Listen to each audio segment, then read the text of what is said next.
Welcome to AP news 5. MLC Duvvada Srinivas ప్రియురాలు దివ్యల మాధురి మెరుగైన చికిత్స కోసం విశాఖ ఆరిలోవలో ఉన్న అపోలోకు చేరుకున్నారు. పలాస నుండి కారులో విశాఖ చేరిన దివ్యల మాధురి పరదాన మాటున ఆసుపత్రి లోపలికి తీసుకెళ్లిన అపోలో ఆసుపత్రి సిబ్బంది. పలాసలో మీడియాతో మాట్లాడిన మాధురి విశాఖలో ముఖం చాటేసిన మాధురి.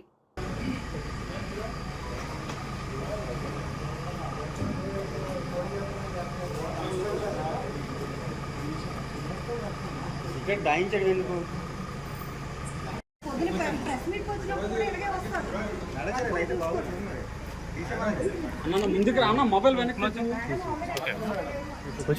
దాచేసుకుని వెళ్ళిపోయి అంత సీక్రెట్ ఇదేం కాదు కదా.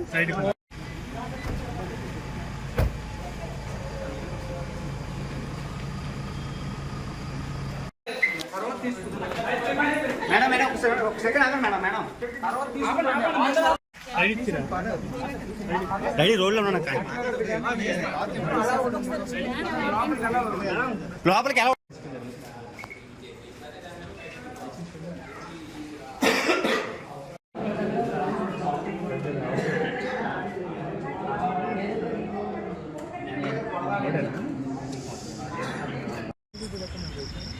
ఇది మాట్లాడినట్టు కోరుతుందా అసలు మీకు నిద్రపోలేదు.